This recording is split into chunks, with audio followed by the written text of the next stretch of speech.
تو آئیے سنتے ہیں آج کی ویڈیو میں ایک شیطانی بلی کی پراسرار کہانی۔ خان بابا، آپ کو کتنی بار کہا ہے اس بلی کو کھانے کی میز پر نہ آنے دیا کرو۔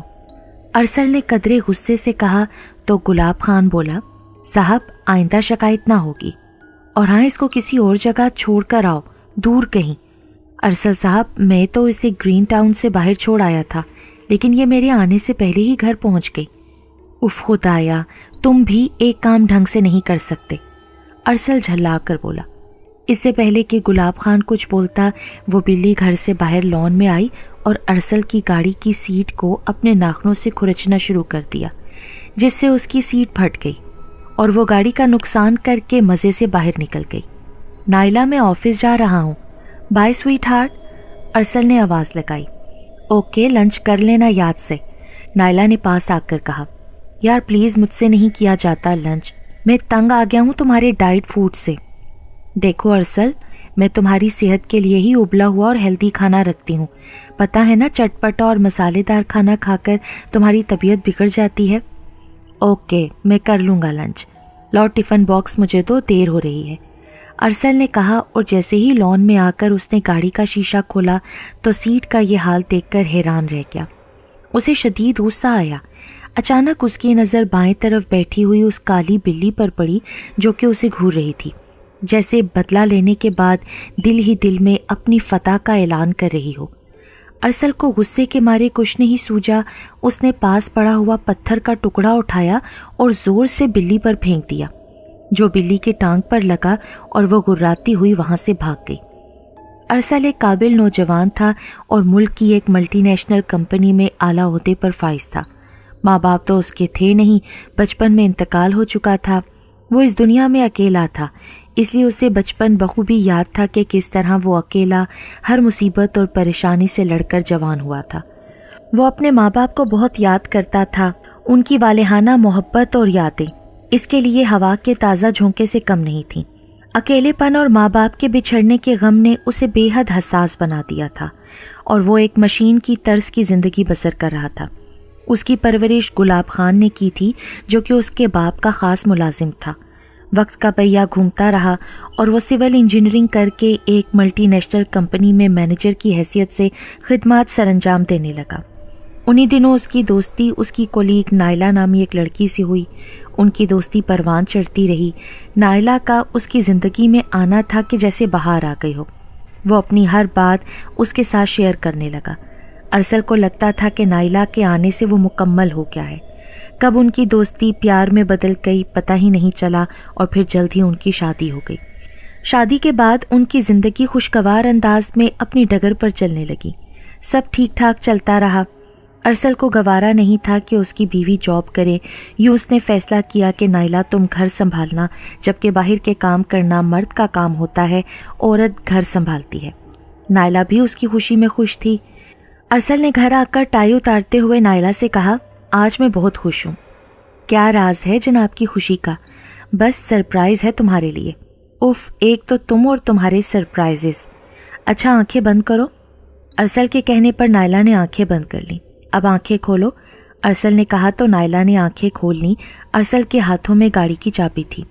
ارے واہ، گاڑی مل گئی تمہیں، کمپنی کی طرف سے ہے کیا؟ گاڑی ہی نہیں، کمپنی کی طرف سے خوبصورت اور عالی شان گھر بھی ملا ہے ہمیں۔ میرا ٹرانسفر لاہور سے اسلام آباد ہو گیا ہے، ہم دونوں وہیں رہیں گے۔ ہاں، لیکن ہمارا یہ گھر کتنا اچھا ہے، کچھ عرصہ پہلے ہی تو رینوویشن ہوئی ہے یہاں۔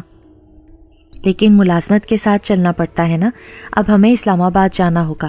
تمہیں تو خوش ہونا چاہیے کہ تمہارے میاں کی ترقی ہو گئی ہے اور تم ہو کے۔ ارے نہیں ارسل، ایسی بات نہیں ہے، میں بہت خوش ہوں۔ کب چلنا ہے ہمیں؟ یہ ہوئی نا بات، آج سامان پیک کرنا شروع کر دیتے ہیں، کل شام تک ہم نکل جائیں گے۔ کمپنی کی طرف سے انہیں خوبصورت بنگلہ ملا تھا جس میں وہ شفٹ ہو گئے۔ نائلہ اور ارسل باغیچے میں بیٹھے چائے پی رہے تھے۔ وہ موبائل پر بات کرتے ہوئے کچھ ٹائپ کرتے ہوئے مسکرا رہا تھا، جبکہ نائلہ چائے کے سپ لیتے ہوئے اس کا جائزہ لے رہی تھی۔ کیا بات ہے جو من میں لڈو پھوٹ رہے ہیں؟ کچھ نہیں، بس ویسے ہی، دوست نے جوک بھیجا تھا۔ اچھا ٹھیک ہے، یہاں تمہیں کیسا لگ رہا ہے سب؟ بس اچھا ہے ارسل، لگتا ہے تمہیں یہ گھر پسند نہیں آیا۔ نہیں، ایسی تو بات نہیں، گھر اچھا ہے،